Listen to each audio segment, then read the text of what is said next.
Hi, this is Kelly from Preventative, and today I'm going to talk to you about tantrums, strong feelings, and how to get through those or how to prevent them sometimes. The first thing I want you to remember is we're going to talk about how to be curious, not furious, before you go into handling the tantrum. But before that, I wanted to remind everyone that I am hosting a book club on the book Parent Effectiveness Training starting January 7th. It's online and it's just a book study, not a class, but there will be once a week thought prompts and things like that and discussions in the group. And you can sign up for that at respectfulparent.com/beyondthebook. I'm also teaching a class in San Diego on Tuesday morning starting the 15th of January. So lots of ways to fulfill your New Year's resolution with me. If that's having to do with parenting. But going on to tantrums and big feelings, sometimes kids will get fixated on something, and the more you say no, the more the tantrum comes. And so what do you do about that? First, you kind of recognize that they are really being persistent and really fixated on something, and that saying no isn't helping. That's not necessarily that I mean that you want to say yes, but you want to find a solution. So my question is, what does that do for you? What need does that fill? Because all behavior meets a need.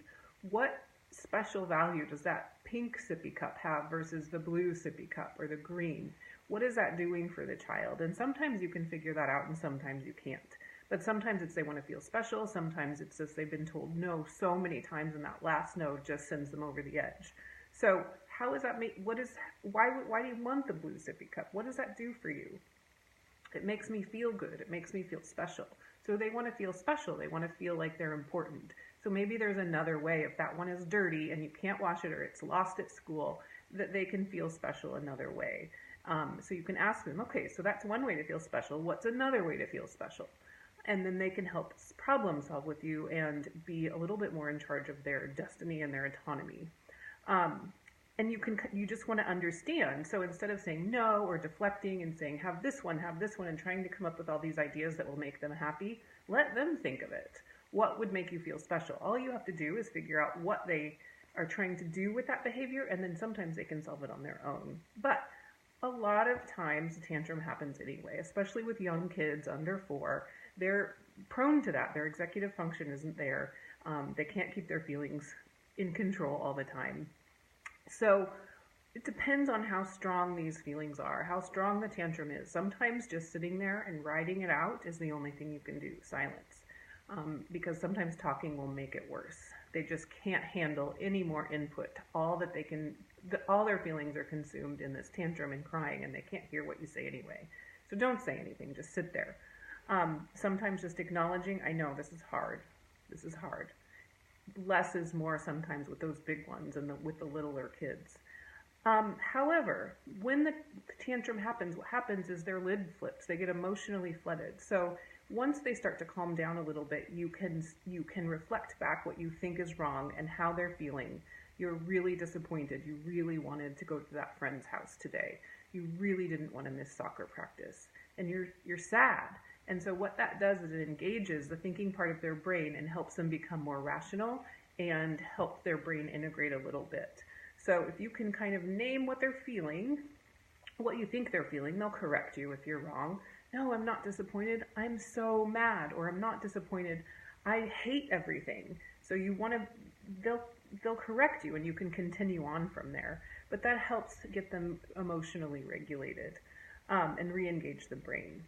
The other thing it does is it helps them understand themselves. Sometimes when they're so upset, they don't know why they're so upset. But you have an inkling and you can kind of gauge if you're on the right track by the way they react. And then you can keep going with this train of thought. So it also helps self-awareness. So you're saying you're really mad, you didn't want to miss that game, you wanted to go to that friend's house and you can't, she's not here. It helps them understand it. It helps them understand what they're feeling and they can move through it a little bit faster. The other thing is that sometimes they'll say things that indicate they're really upset. I hate you, you're the worst. And you repeat back what you think they're feeling, not the words that you hear, but what you think those words mean. You're saying you hate me, you must be really, really upset. I've hurt your feelings, and you don't like that at all. And so you're modeling back a more appropriate way for them to tell you that without shaming them or blaming them or making it worse. Because when they say they hate you, they mean I'm really, really mad at you. And so you can give them those words without saying use your words or anything that's going to make it worse and make them feel a little bit demeaned. And this is laying the groundwork for empathy, for self-awareness, and for emotional intelligence. So that is how we handle tantrums in our house. So far, so good. Does it stop all of them? No. Feelings need to come out. We're not going to listen away all feelings.